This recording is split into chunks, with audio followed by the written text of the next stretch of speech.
사무엘상 16장 11절에서 13절 말씀까지 같이 보도록 하겠습니다. 한 목소리 읽겠습니다. 또 사무엘이 이새에게 이르되 내 아들들이 다 여기 있느냐? 이새가 이르되 아직 막내가 남았는데 그는 양을 지키나이다. 사무엘이 이새에게 이르되 사람을 보내어 그를 데려오라. 그가 여기 오기까지는 우리가 식사 자리에 앉지 아니하겠노라. 이에 사람을 보내어 그를 데려오매 그의 빛이 붉고 눈이 빼어나고 얼굴이 아름답더라. 여호와께서 이르시되 이가 그니 일어나 기름을 부으라 하시는지라. 사무엘이 기름 뿔병을 가져다가 그의 형제 중에서 그에게 부었더니 이날 이후로 다윗이 여호와의 영에게 크게 감동되니라. 사무엘이 떠나서 라마로 가니라. 아멘. 반갑습니다. 축복합니다. 오늘은 예배 시리즈 말씀 중에서 이제 두 번째 말씀입니다. 숨겨진 예배자라고 하는 말씀으로 여러분과 함께 말씀 나누기를 원합니다. 예배는 굉장히 중요합니다. 신앙생활에 있어서 예배만큼 중요한 게 없어요. 왜냐하면 그 예배는 곧 하나님과의 관계이고 하나님을 향한 나의 태도이기도 하고 또 하나님과 교제를 나누는 그런 가장 중요한 통로이기 때문에 예배는 우리 신앙생활에서 가장 중요합니다. 그래서 여러분과 함께 이제 4번에 걸쳐서 이 예배에 대해서 이제 지금 말씀을 이제 나누려고 하는 것이에요.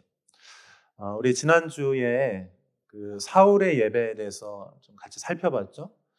사울의 예배는 예배의 형태는 갖췄지만은 그 안에 하나님을 향한 사랑하는 마음, 또 하나님을 향한 신뢰하는 마음들, 또 하나님을 경외하는 마음들이 이제 빠진 예배. 그러니까 형식적인 예배였다는 거예요. 틀은 갖췄지만 그 안에 진짜 하나님과의 그 관계가 없는 예배라고 말씀드렸어요. 그런 예배는 굉장히 위험합니다. 어쩌면 예배를 드리지 않는 것보다 더 위험할 수 있어요.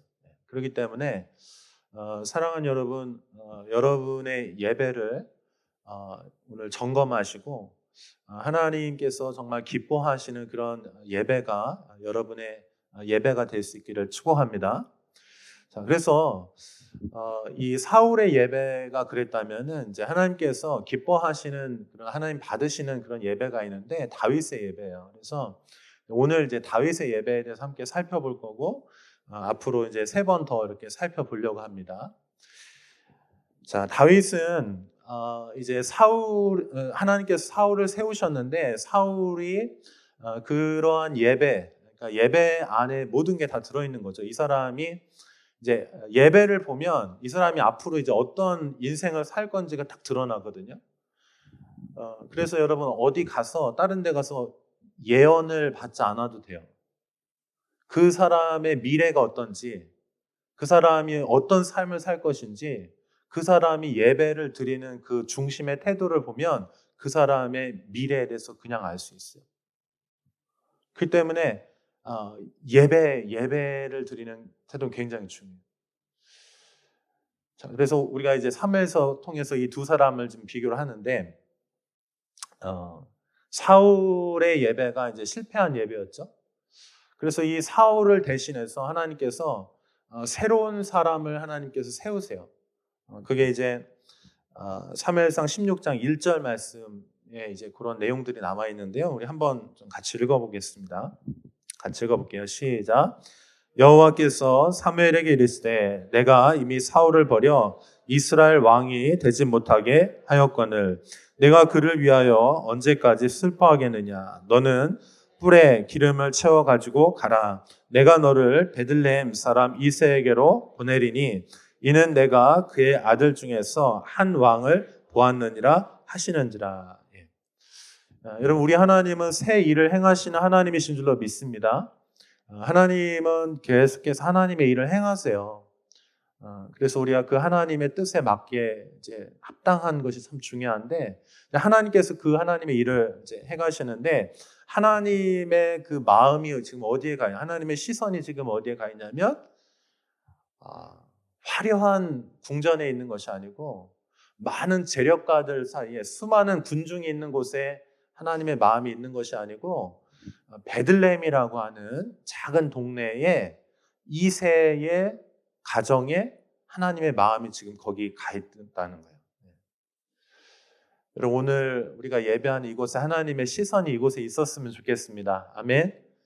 여러분이 예배하는 그곳에 하나님의 시선이 있기를 바랍니다. 그러니까 하나님 보고 계신 거예요. 자, 그런데 여기 이 베들레헴은 왜 떨어진 곳이에요? 숨겨진 곳이고 사람들에게 잘 많이 알려지지 않은 곳이에요. 근데 하나님의 시선이 지금 거기 있다는 거예요. 하나님께서 그곳에 이제 사무엘을 보내시는 거죠. 그래서 사무엘이 이제 기름을 부어야 되는데 예전에는 기름을 이제 보관하는 어디에다 보관하냐면 동물이 이제 뿔 짐승이 있지 않습니까? 그럼 그 뿔 짐승의 뿔을 이제 뽑히면 거기에다가 공간이 이제 비어 있으니까 그걸 깨끗하게 소재를 해서 거기에다 기름을 담는 거예요. 그래서 기름을 가득 담아가지고 이제 허리춤에 차고 이제 갔겠죠. 그 베들레헴이라고 하는 곳에 갔습니다. 그래서 이제 제사를 드리는 곳에 이제 초청을 했어. 거기 초청하는 곳에 이세의 가정을 초청을 했습니다. 그리고 이제 하나님께서 이제 하나님의 시간이 되어서 그 앞에 사무엘 앞에 이세의 아들들이 이제 지나가게 하는 거예요. 첫째 아들이 지나갑니다. 그런데 첫째 아들이 딱 보는 순간 사무엘을 보니까 너무 멋있는 거야. 잘생긴 거야. 키도 훤칠하고 괜찮은 거예요. 그래서 사무엘의 마음에 어떤 마음이 드냐면 이 사람이구나. 기름을 부어야 되겠다. 딱 이러는데 하나님께서 그 내면에 음성을 들려주시는 거예요. 그 사람이 아니라는 거예요. 내가 이미 그를 버렸다는 거예요. 사람은 외모를 보지만 나 여호와는 중심을 본다. 이렇게 말씀하시는 것입니다. 우리 7절 말씀 한번 같이 볼까요? 7절. 그 내용입니다. 같이 읽어볼게요. 시작. 여호와께서 사무엘에게 이르시되 그의 용모와 키를 보지 말라. 내가 이미 그를 버렸노라. 내가 보는 것은 사람과 같이 아니하니 사람은 외모를 보거니와 나 여호와는 중심을 보느니라 하시더라. 아멘. 첫째가 너무 멋있는데 아니라는 거예요. 내가 그를 버렸다는 거예요. 무서운 말씀 아닙니까? 그럴듯하게 다 갖춰졌는데 그 중심이 하나님을 향하지 않으니까 하나님 그를 쓰실 수 없다는 거예요. 그가 아니라는 거예요. 둘째도 지나갑니다. 셋째도 지나갑니다. 가장 잘생기고 멋있는 사람들이 다 지나가는데 아니라는 거예요. 그래서 일곱째까지 그 잔치에 초대받은 일곱째까지 지금 그 자리를 지나갔는데 아무도 아니라는 거예요. 이상했습니다. 하나님이 분명히 베들레헴으로 가라고 그러셨고 이세의 아들들을 초청하라고 하셨는데 없는 거예요. 그래서 물어보는 거예요. 우리가 오늘 읽었던 본문 11절입니다. 사무엘이 이세에게 이르되 내 아들들이 다 여기 있느냐. 그런데 하나가 빠졌어요. 8째, 말째. 근데 왜 빠졌겠어요? 아버지가 생각하기에도 이 중에 있는 거죠. 근데 이 말째는 어리기도 하고 가장 작은 거예요. 그러니까 저 들에서 아버지께서 맡기신 그 양떼들을 돌보는데 초청조차 받지 못하는 거예요. 근데 하나님의 시선은 지금 어디 있냐면은 그 들판에서 아무도 없는 그 곳에서 광야에서 양떼들을 돌보면서 예배하고 있는 그 다윗에게 하나님 마음이 거기에 있으신 거예요. 자, 그래서 그 양을 지키는 이제 다윗을 데려오게 합니다. 그리고 딱 이제 12절에 보면 이렇게 말씀하시죠. 그의 빛이 붉고 눈이 빼어나고 얼굴이 아름답더라. 한번 따라해 보시겠어요? 여호와께서 이르시되 이가 그니 일어나 기름을 부으라. 아멘. 하나님의 마음에 합한 사람, 하나님이 직접 선별한 사람, 그 사람이 다윗이라고 합니다. 자, 그런데 여러분 다윗이 어디 있었습니까? 다윗은 사람들이 많은 군중 사이에 인정받는 곳에 화려한 곳에 있지 않았어요. 그는 숨겨졌어요. 외로운 곳에 홀로 있었습니다. 아무도 알아주지 않아요. 마치 버림받은 것 같은 거예요. 근데 거기서 다윗은 뭐 했냐면 양떼를 돌보면서 하나님을 향해 전심으로 예배하는 거예요. 어, 다윗은 하나님 앞에서 홀로 선 예배자였습니다. 여러분 지금 이 시대가 예배가 많이 무너졌어요. 많은 사람들이 하나님을 예배하는 거에 있어서 많이 무너졌습니다. 근데 하나님은 어떤 사람을 찾으시냐면 하나님을 전심으로 진정으로 예배하는 사람을 찾고 계시고 그 사람에게 기름을 부으셔서 하나님의 일을 지금 하기를 원하시는 거예요. 하나님께서 우리 심플리 교회를 이제 2년 반 정도 전에 이곳에 하나님 부르셨어요. 그때 이제 하나님께서 이곳에 부르실 때 제 마음에 그런 감동을 주셨어요. 아무도 예배하지 않는 그곳에서 예배할 수 있겠냐고. 하나님이 부르시는 그곳에서 그곳이 어디든지 그곳에 가서 예배할 수 있겠냐고. 여러분 이것은 우리 교회의 아주 중요한 부르심인 줄로 믿습니다. 여러분 하나님께서 이제 하나님의 일은 새로운 일을 하기를 원하실 때 그 새로운 일이 어디에서 시작이 되냐면은 사람들이 많이 모인 곳에서 사람들에게 인정받는 곳에서 잔치가 벌어지는 그곳에서 하나님의 일이 일어나는 곳이 아니에요. 하나님의 일이 어느 곳에서 일어나냐? 아무도 주목하지 않는 곳, 변방이고 외로운 곳이고 사람들이 없는 척박한 그 땅에서 누군가 하나님의 마음을 가지고 그곳에서 예배하기 시작할 때 거기에서 사람의 일이 아니고 하나님의 새로운 일이 그곳에서 준비되고 있는 줄로 믿으시길 바랍니다. 제가 오늘 이제 찬양하는데 좀 마음에 좀 많이 감동이 되더라고요. 우리가 이곳에서 지금 이렇게 예배하고 있는데 적은 무리들이 모여서 같이 예배하고 있어요. 근데 여러분 시간이 지나면 여기도 이제 또 사람들로 이제 채워지게 될 것이에요. 하나님께서 은혜를 주시고 또 복을 주셔서 여기가 또 이제 하나님의 사람들로 정말 귀한 은혜로 여기가 채워지게 될 것입니다. 그러면 와 우리가 적은 무리였는데 큰 무리가 되었고 영향력을 갖게 되었고 너무 좋다. 이것으로 끝난다면 그것은 하나님의 뜻이 아닐 것입니다. 여러분 하나님의 뜻이 어디에 있을까요? 하나님의 이름이 불려지지 않는 곳, 하나님께서 예배받기를 원하시는 예배가 드려지지 않는 그곳에 하나님의 마음은 또 있는 거예요. 그러면 누군가 하나님의 그 마음을 받아서 하나님이 부르신 그곳에 또 가서 거기서 예배해야 되는 거죠. 할렐루야. 어서 오세요. 축복합니다. 근데 제가 막 좀 마음에 예배하는데 눈물이 막 났어요. 우리가 힘들다고 말하지만은 이제 시간이 지나면 우리가 안정감을 또 이제 갖게 될 겁니다. 좋아질 거예요. 당연히 좋아집니다. 하나님이 함께 하시고 하나님의 생명이 있기 때문에 이곳에 또 많은 영혼들이 있고 또 여기에 더 흘러넘칠 거예요, 은혜가. 근데 여러분 우리가 거기에서 끝나면 안 되고 우리의 부르심대로 하나님께서 부르신 그곳을 향해서 또 나가야 될 줄로 믿습니다. 안주하고 싶어요? 잔치집이 좋습니까? 사무엘이 있고 아버지가 있고 많은 사람들이 축하하고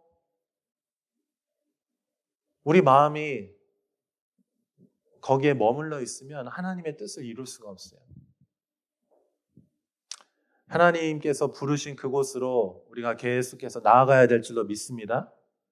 여러분 이 새로운 하나님의 역사들 한번 보세요. 선교 역사들, 기독교 역사를 보면 정말 하나님을 예배하는 가운데 하나님께서 부르시는 거예요, 하나님의 사람들을. 그러면 그곳에 하나님의 사람들이 가고 또 그곳에서 예배하기 시작하고 하나님께서 그곳에서 영혼들을 붙이시고 또 거기에 하나님의 불이 임하면 거기서 멈추지 않고 또 가고 또 가고 이렇게 해서 그 복음이 여기 한국까지 이렇게 온 것이지 않습니까? 그리고 그 복음은 멈추지 않고 계속해서 복음이 필요한 곳에 하나님을 예배해야 되는 그곳에 그 예배하는 그 불이 그곳으로 가야 될 줄로 믿습니다. 여러분 우리가 이제 예배할 때 아무도 알아주지 않는다고 또는 우리가 무리가 적다고 실망할 필요 없어요. 하나님은요 정확하게 보고 계세요. 다 알고 계세요. 하나님의 시선은 온 세계를 두루 감찰하시면서 하나님의 사람들을 찾고 계세요. 하나님의 눈은 정확합니다. 누가 진심으로 전심으로 여호와를 찾고 예배하는지 알고 있는 거예요. 사람들이 주목하지 않고 시골 외딴 곳이고 아무도 모른다 할지라도 선교사 한 사람이 그곳에 가서 예배하기 시작하면 그곳에 하나님의 눈길이 머물고 하나님의 마음이 쏟아 부어지고 하늘문이 열려지는 거예요. 아멘. 여러분 우리 심플리 교회가 그렇게 예배할 수 있기를 원합니다. 근데 여러분 그곳에 누가 갈 것인가? 하와이 네가 가라. 영화의 대사가 생각이 나네요. 사랑하는 여러분, 하나님 부르신 곳에 내가 갈 수 있기를 원합니다.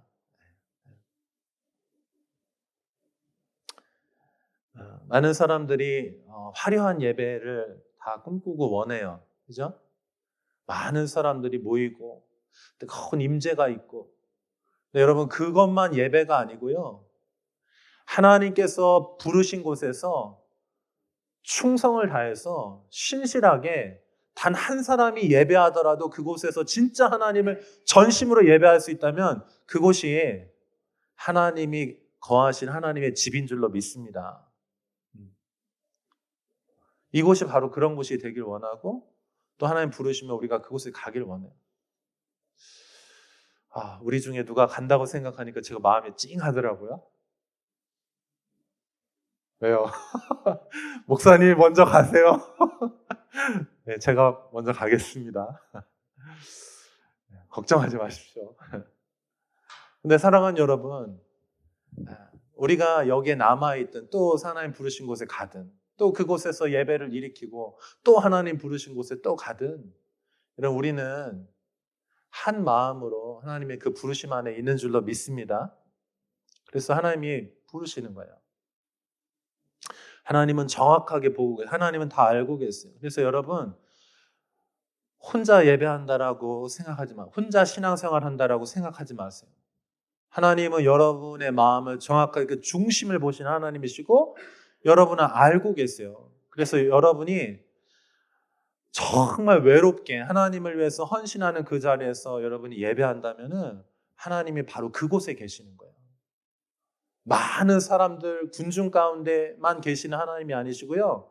하나님이 여러분 골방에서 홀로 눈물을 흘리면서 하나님을 찾고 구하는 여러분 그 예배 처소에서 하나님 그곳에서 여러분 기다리고 계시고 만나주시고 하나님이 정확하게 보고 계십니다. 그 다음에 어떻게 하냐? 하나님께서요. 한번 따라해 보시겠어요? 하나님의 때에 하나님이 부르십니다. 왜 부르시냐면 기름 붓기 위해서. 하나님의 목적을 위해서 성별하기 위해서 기름을 부으시기 위해서 부르시는 거예요. 기름 부음 받기를 원하시는 분 마음속으로 한번 조용히 이렇게 손 들어보세요. 다 들으셨죠? 할렐루야. 기름 부음이 있어요. 근데 여러분 이 기름 부음은 어떤 기름 부음입니까? 기름 부음 받기를 다 원하시죠? 근데 이 기름 부음은요. 하나님의 시간에 하나님께서 부으시는 거예요. 여러분 한번 가만히 생각해 보십시오. 이 기름 부음이 어떤 기름 부음인가? 영광스러운 기름 부음이에요. 왕으로서 하나님의 그 일을 하기 위한 기름 부음이요. 이스라엘의 초대 왕으로 하나님의 나라를 세우는 너무나 귀한 기름 부음이요. 근데 여러분, 이 기름 부음을 받는 순간 어떻게 됩니까? 이제 진짜 광야가 시작이 돼요. 고통스러운 어려움들이 뒤따를 수 있어요. 우리 예수님도요, 이제 사생의 시간을 마무리하시고 이제 공생의 시간으로 들어가시면서 처음 그 회당에서 이제 말씀을 펴서 읽을 때 그 이사야서 말씀에 하나님의 종에게 기름이 부으셔서 가난한 자들에게, 눌린 자들에게, 포로된 자들에게 가서 그들에게 자유를 선포하는 그 기름 부음, 성령의 기름 부음이 임하시는 그 부분을 읽으면서 그것이 사명 선언문이세요. 우리 예수님의 그 말씀을 가지고 이제 나아갑니다. 근데 여러분, 그 기름 부음을 받아서, 영광스러운 기름 부음을 받아서 세상으로 나아가잖아요. 그럼 무슨 일이 벌어집니까? 핍박이 임하기 시작해요. 하나님의 영광을, 하나님의 목적을 위해서 내 삶을 헌신하여 드리는데 그때부터 이제 진짜 어려움들이 찾아오기 시작하는 거예요.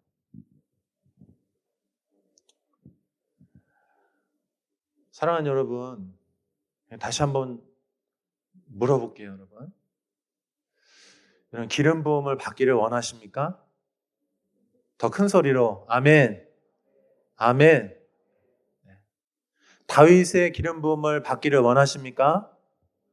우리 예수님의 그 기름 부음을 받기를 원하십니까? 근데 그 기름 부음 누가 받을 수 있냐면 하나님 정말 사랑하는 사람, 하나님의 목적을 위해서 자기를 구별해서 드리는 사람들에게 하나님의 시간이 임하면 그 하나님의 정확한 타이밍에 그를 찾아가서 그에게 기름 부은 거예요. 사무엘이 그 준비했던 그 기름, 그 뿔에 가득 채워진 그 기름이 머리에 이제 붓기 시작하잖아요. 그럼 그 기름 부으며 얼굴을 타고 흘러서 가슴을 적시고 어깨를 적시고 그 발 밑에까지요.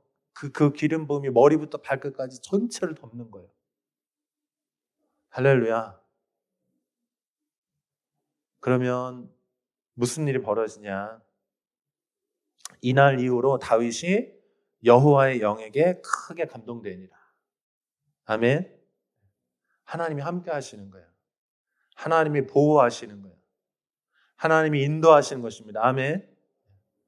그러므로 사랑하는 여러분, 여러분이 광야에서 홀로 된 그곳에서, 잊혀진 곳에서, 숨겨진 그곳에서 전심으로 하나님을 경배하고 예배하신 여러분 되시기를 축복합니다. 하나님 보고 계세요. 여러분 절대 혼자가 아닙니다. 육신적으로 혼자죠. 외롭죠. 고립됐죠. 아무도 알아주지 않죠. 사람들이 실패했다고 말할지도 몰라요. 잔치 자리에 초청받지 못했으니까. 근데 가장 그 외로운 그곳에서 혼자가 아닙니다. 하나님이 함께 하시는 거예요. 오히려 하나님의 시선은 가장 큰 눈을 뜨고 그 한 사람에게 막 주목하는 거예요. 하나님의 마음으로 가득 차 있는, 하나님의 사랑으로 가득 차 있는 이 사람에게 하나님의 시선이 고정되어 있는 거예요. 하나님의 마음이 막 부어지는 거예요. 그리고 하나님의 때가 되매 그 사람을 정확하게 부르셔서 어떻게 합니까? 그 사람에게 하나님께서 기름 부어주시는 거예요. 하나님의 일을 위해서, 하나님의 목적을 위해서. 그 기름 부음은 영광스럽지만 또 다른 한편 어려울 수 있어요. 고통스러울 수 있습니다. 그러나 그가 아무도 알아주지 않는 그곳에서 하나님을 찾고 구하는 진정한 예배자였기 때문에 그 기름 부음을 감당을 하는 것입니다. 사랑하는 여러분 정말 진심으로 예배하시기를 축복합니다. 예배 안에 모든 것이 다 들어있어요. 그 사람이 어떤 예배를 드리냐를 보면은 그 사람의 미래가 거기 안에 다 담겨져 있는 것입니다. 저는 사랑하는 여러분의 예배 가운데 하나님의 영광이 들어있기를 축복합니다. 하나님이 함께 하시는 미래가 있기를 축복합니다. 아멘. 여러분 진짜 다윗과 같은 예배자들이세요. 그리고 하나님께서 이제 다윗에게 부으셨던 그 기름 부음, 예수님에게 부으셨던 그 기름 부음을 여러분에게 허락하실 거예요. 하나님의 때. 그 시간들을 여러분 기대하시기를 바랍니다. 정말 하나님 여러분 너무너무 사랑하시고 하나님이 부르신 그곳에서 예배하는 자들 하나님 찾고 계세요. 우리가 그렇게 될 수 있기를 바랍니다. 그리고 여러분 우리가 우연히 이곳에 있는 것이 아니고 하나님께서 우리를 하나님의 목적 안에서 한 부르심으로 불러주신 줄로 믿습니다. 그러면 누군가는 또 아무도 없는 그곳에 가서 예배하기 시작해요. 왜냐하면 그곳에 하나님의 잃어버린 자녀들이 있거든요.